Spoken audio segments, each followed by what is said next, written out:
Big boss season 12ರ 14ನೇ ವಾರದಲ್ಲಿ big boss ಮನೆಯಿಂದ ಹೊರಹೋಗಲು ಅಶ್ವಿನಿ ಗೌಡ, ಧ್ರುವಂತ್, ರಾಷ್ಟ್ರಿಕಾ, ಸ್ಪಂದನ ಹಾಗೂ ಧನುಷ್ ಈ 5 ಸ್ಪರ್ಧಿಗಳು ನಾಮಿನೇಟ್ ಆಗಿದ್ದು 14ನೇ ವಾರದ ಕಿಚ್ಚನ ಪಂಚಾಯಿತಿಯಲ್ಲಿ ನಾಮಿನೇಟ್ ಆಗಿರುವ 5 ಸ್ಪರ್ಧಿಗಳಲ್ಲಿ ಒಬ್ಬ ಸ್ಪರ್ಧಿ ಈ ವಾರ ಬಿಗ್ ಬಾಸ್ ಮನೆಯಿಂದ ಆಚೆ ಬರೆದಿದ್ದಾರೆ. ಹಾಗಾದ್ರೆ ನಾಮಿನೇಟ್ ಆಗಿರುವ 5 ಸ್ಪರ್ಧಿಗಳಲ್ಲಿ 14ನೇ ವಾರ ಬಿಗ್ ಬಾಸ್ ಮನೆಯಿಂದ ಆಚೆ ಬರ್ತಿರೋ ಆ ಸ್ಪರ್ಧಿ ಯಾರು ಅನ್ನೋದನ್ನ ಇವತ್ತಿನ ವಿಡಿಯೋದಲ್ಲಿ ನೋಡೋಣ ಬನ್ನಿ. ಅದಕ್ಕೂ ಮೊದಲು ಈ ವಿಡಿಯೋನ ಸ್ಕಿಪ್ ಮಾಡದೆ ಕೊನೆವರೆಗೆ ನೋಡಿ, ಹಾಗೆಯೇ ಕೆಳಗೆ ಕಾಣಿಸ್ತಿರೋ ಬೆಲ್ ಐಕಾನ್ ಅಲ್ಲಿ ಆಲ್ ಆನ್ ಆಪ್ಷನ್ ಸೆಲೆಕ್ಟ್ ಮಾಡಿ. ಇದರಿಂದ ಪ್ರತಿ ವಿಡಿಯೋ ನೋಟಿಫಿಕೇಶನ್ ನಿಮಗೆ ತಪ್ಪದೆ ಸಿಗುತ್ತೆ. ಬನ್ನಿ ಈಗ ನೋಡೋಣ 14ನೇ ವಾರದ ಕಿಚ್ಚನ ಪಂಚಾಯಿತಿಯಲ್ಲಿ ನಾಮಿನೇಟ್ ಆಗಿರುವ 5 ಸ್ಪರ್ಧಿಗಳ ಪೈಕಿ ಯಾರು ಈ ವಾರ ಬಿಗ್ ಬಾಸ್ ಮನೆಯಿಂದ ಆಚೆ ಬರ್ತಿದ್ದಾರೆ ಅನ್ನೋದನ್ನ. ಬಿಗ್ ಬಾಸ್ ಸೀಸನ್ 12ರ ಫಿನಾಲೆಗೆ ಇನ್ನೇನು ಕೇವಲ 2 ವಾರಗಳು ಉಳಿದಿದ್ದು, ಅದರಲ್ಲಿ ಈಗ 14ನೇ ವಾರ ಬಿಗ್ ಬಾಸ್ ಮನೆಯಿಂದ ಹೊರಹೋಗಲು ಅಶ್ವಿನಿ ಗೌಡ, ಧ್ರುವಂತ್, ರಾಷ್ಟ್ರಿಕಾ, ಸ್ಪಂದನ ಹಾಗೂ ಧನುಷ್ ಈ 5 ಸ್ಪರ್ಧಿಗಳು ನಾಮಿನೇಟ್ ಆಗಿದ್ದು, ಇದರಲ್ಲಿ ಧನುಷ್ ಅವರು ಗೆದ್ದು 15ನೇ ವಾರದ ಕ್ಯಾಪ್ಟನ್ ಆಗಲು ಆಯ್ಕೆಯಾಗಿರುತ್ತಾರೆ. ಹಾಗೆ ಅವರು ಈ ವಾರ ಸೇಫ್ ಆದಲ್ಲಿ ಅವರು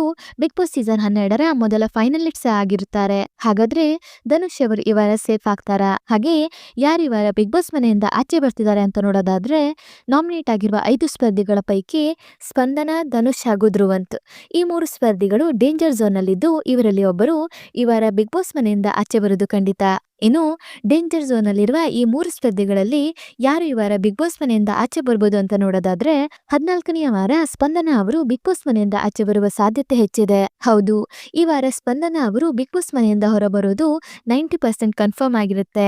ಅದರಿಂದ ಬಿಗ್ ಬಾಸ್ ಮನೆಯಿಂದ ಹೊರಹೋಗಲು ನಾಮಿನೇಟ್ ಆಗಿರುವ ಅಶ್ವಿನಿ ಗೌಡ, ಧ್ರುವಂತ್, ರಾಷ್ಟ್ರಿಕಾ, ಸ್ಪಂದನ ಹಾಗೂ ಧನುಷ್ ಈ 5 ಸ್ಪರ್ಧಿಗಳಲ್ಲಿ ಯಾರು ಈ ವಾರ ಬಿಗ್ ಬಾಸ್ ಮನೆಯಿಂದ ಆಚೆ ಬರಬೇಕು? ಹಾಗೆ ಬಿಗ್ ಬಾಸ್ ಸೀಸನ್ 12ರ ಟಾಪ್ 6 ಸ್ಪರ್ಧಿಗಳನ್ನಾಗಿ ನೀವು ಯಾರನ್ನ ನೋಡಲು ಬಯಸುತ್ತೀರಿ ಎನ್ನುವ ನಿಮ್ಮ ಅನಿಸಿಕೆಯನ್ನ ಕಮೆಂಟ್ ಮೂಲಕ ತಿಳಿಸಿ. ಹಾಗೆ ಈ ವಿಡಿಯೋ ನಿಮಗೆ ಇಷ್ಟ ಆಯ್ತಂದ್ರೆ ಈ ವಿಡಿಯೋಗೊಂದು ಲೈಕ್ ಮಾಡಿ ಮತ್ತು ಶೇರ್ ಮಾಡಿ. ಮತ್ತು ನೀವು ನಮ್ಮ ಯೂಟ್ಯೂಬ್ ಚಾನಲ್ ಅನ್ನು ಇದುವರೆಗೂ ಸಬ್ಸ್ಕ್ರೈಬ್ ಮಾಡಿಲ್ಲ ಅಂದರೆ ಈಗಲೇ ಸಬ್ಸ್ಕ್ರೈಬ್ ಮಾಡಿ. ವಿಡಿಯೋ ನೋಡಿದ್ದಕ್ಕೆ ಧನ್ಯವಾದಗಳು.